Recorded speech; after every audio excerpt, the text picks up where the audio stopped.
Hello दोस्तों, आप सभी का स्वागत है मैथ जेनिका पे। हम लोग बिहार बोर्ड मैट्रिक परीक्षा के लिए क्रैश कोर्स स्टार्ट किए थे, जिसका चौथा दिन है। इसमें हम सेंटअप एग्जाम सॉल्यूशन देखेंगे, जो कि मैथ पेपर का है और यह भाग 4 है। इस वीडियो में आपको मिलेंगे प्रश्न संख्या 31 से 40 तक के सॉल्यूशन। तो चलिए दोस्तों, वीडियो को शुरू करते हैं। पहला क्वेश्चन देखते हैं। पहला क्वेश्चन कह रहा है, यदि त्रिभुज पी क्यू आर में पी क्यू बराबर कितना दे रखा है 6 सेंटीमीटर, क्यू आर बराबर कितना दे रखा है 12 सेंटीमीटर और आर पी बराबर कितना दे रखा है 6√3 सेंटीमीटर। यानी त्रिभुज पी क्यू आर की भुजाओं हमें दे रखा है और हमें से कोण पी पूछ रहा है दोस्तों। तो देखिए, आप ध्यान से इसे देखेंगे तो हम यहाँ पे कह सकते हैं कि पाइथागोरस थ्योरम सेटिस्फाई कर रहा है। सबसे बड़ी भुजा यहाँ पर कितना है क्यू आर, तो क्यू आर का स्क्वायर हो जाएगा बराबर पी क्यू का स्क्वायर प्लस आर पी का स्क्वायर।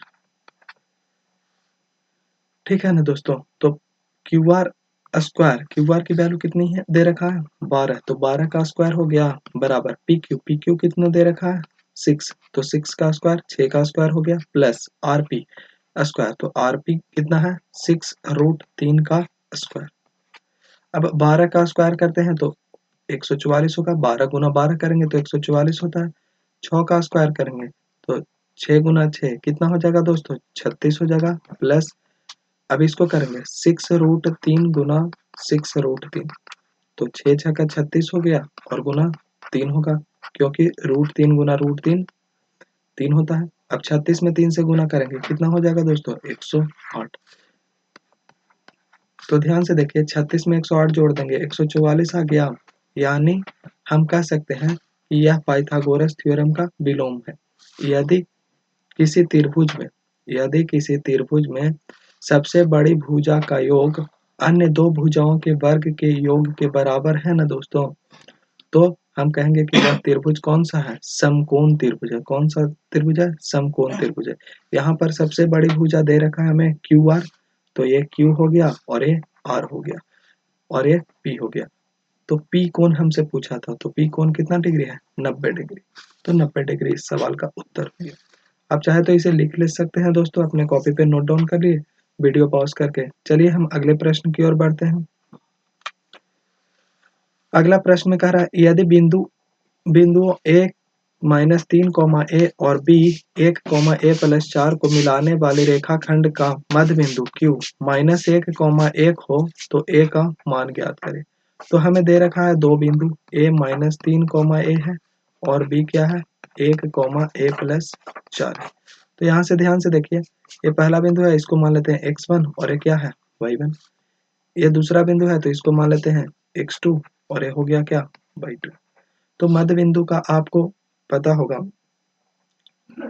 कि मध्य बिंदु का निर्देशांक कैसे निकालते हैं, तो उसके लिए फॉर्मूला होता है मध्य बिंदु का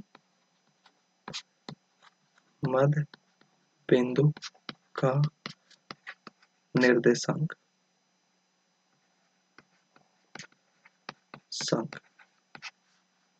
बराबर होता है, क्या होता है x1 + x2 बटा 2, y1 + y2 बटा 2, यही होता है दोस्तों।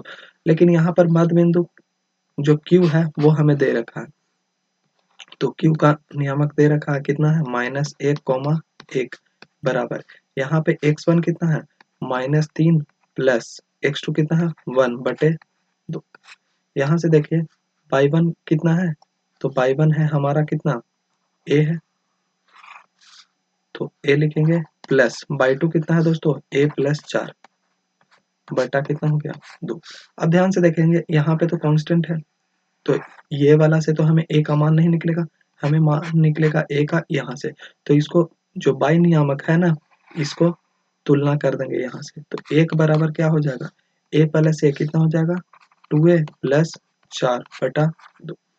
अब ये 2 इधर जाएगा तो क्या हो जाएगा 2 बराबर 2a+4। अब यहाँ से a का मान निकालेंगे ना, तो 4 को इधर ले जाएंगे तो 2a बराबर हो जाएगा 2 - 4, यानी कितना हो गया दोस्तों 2a बराबर -2 और a बराबर कितना हो गया -2/2, यानी कितना बचेगा -1। और यही हमारे सवाल का उत्तर है। आपको ध्यान रखना है दोस्तों कि मध्य बिंदु का निर्देशांक कितना होता है, x1 प्लस x2 बटा 2 कोमा y1 प्लस y2 बटा 2। इस पे लगातार प्रश्न आते रहे हैं बिहार बोर्ड मैट्रिक परीक्षा में, तो ध्यान से आप इसे देख लीजिए दोस्तों। चलिए, मैं आशा कर रहा हूँ यह वीडियो आपको अच्छा लग रहा होगा। आप हमारे चैनल को सब्सक्राइब करें और अपने दोस्तों के साथ शेयर करें। चलिए अगले प्रश्न की ओर बढ़ते हैं।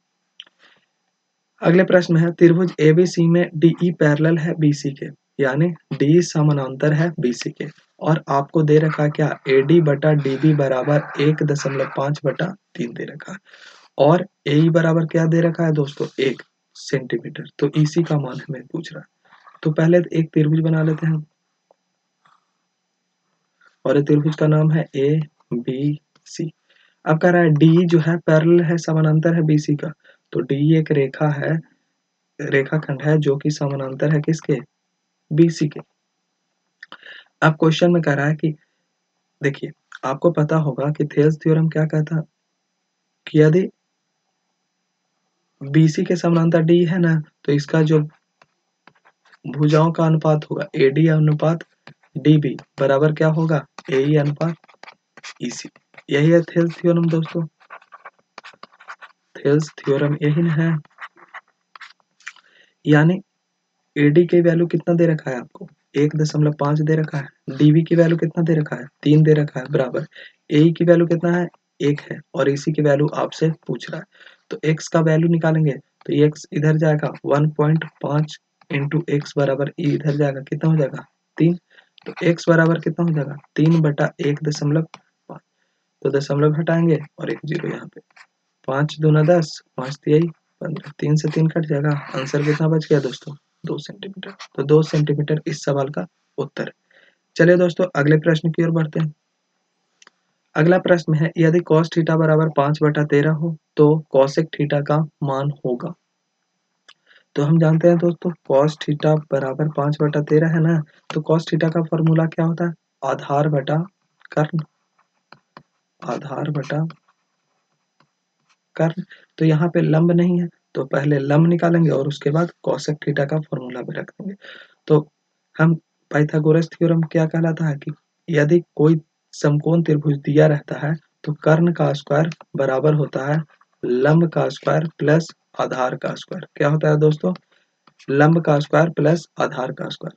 तो कर्ण की जगह पर कितना है, यहाँ पर 13 है, तो 13 का स्क्वायर हो गया बराबर, लंब हमें नहीं पता है दोस्तों, तो लंब का स्क्वायर प्लस आधार कितना दे रखा है दोस्तों, तो 5 का स्क्वायर। अब 13 का स्क्वायर करेंगे यानी 13 गुना 13 करेंगे, कितना होगा 3 तिहाई 9 और 3 एकम 3।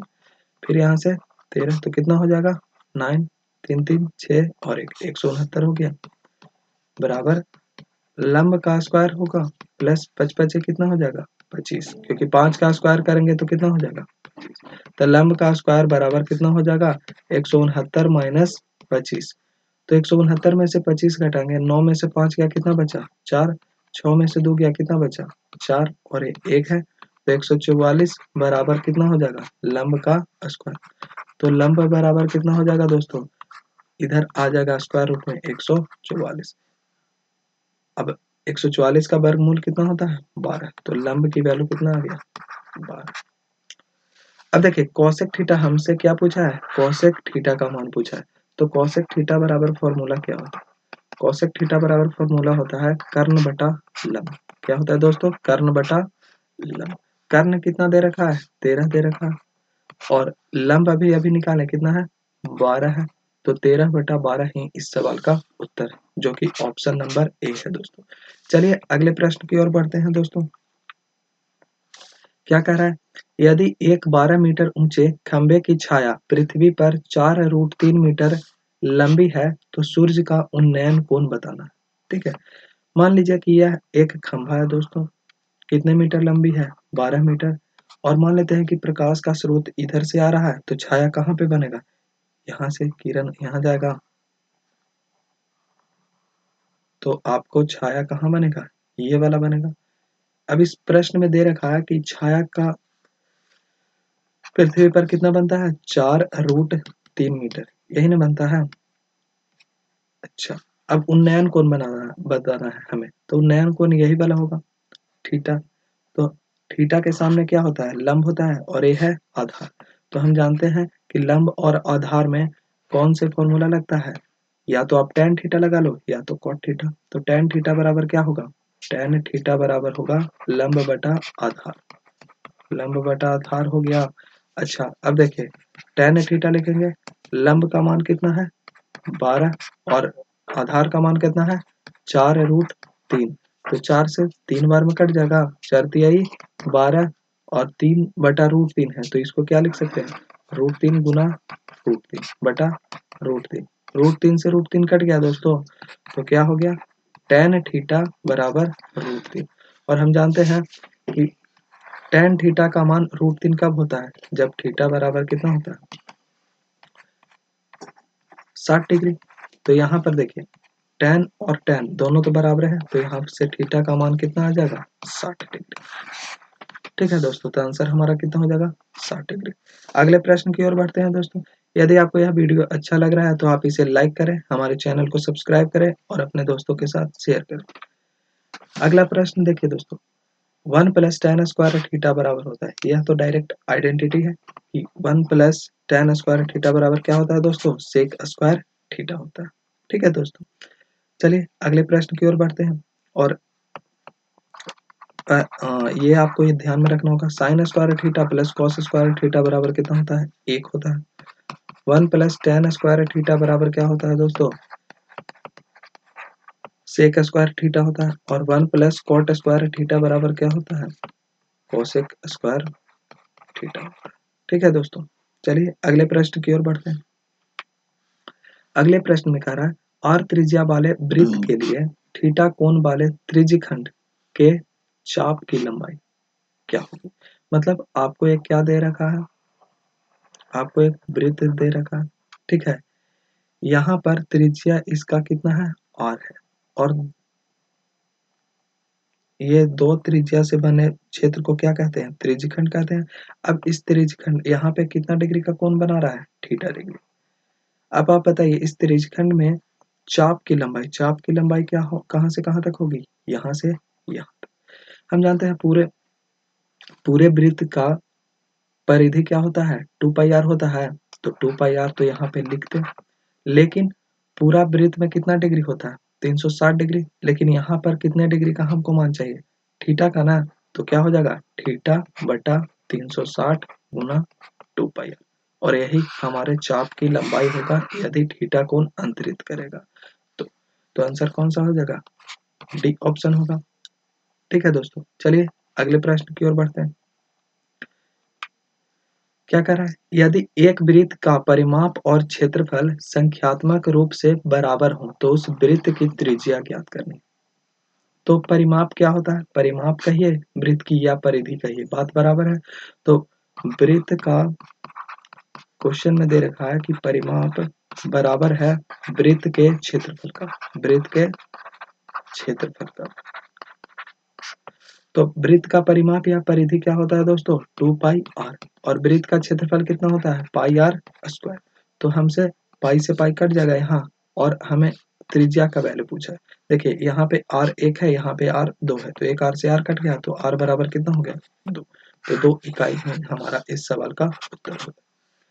ठीक है दोस्तों, आपको यह वीडियो अच्छा लग रहा है तो हमारे वीडियो को लाइक करें, चैनल को सब्सक्राइब करें और अपने दोस्तों के साथ शेयर करें। अगले प्रश्न की ओर बढ़ते हैं। अगला प्रश्न, यदि a बराबर 30 डिग्री है तो sine A into cosec A बराबर है, ये आपसे पूछा है।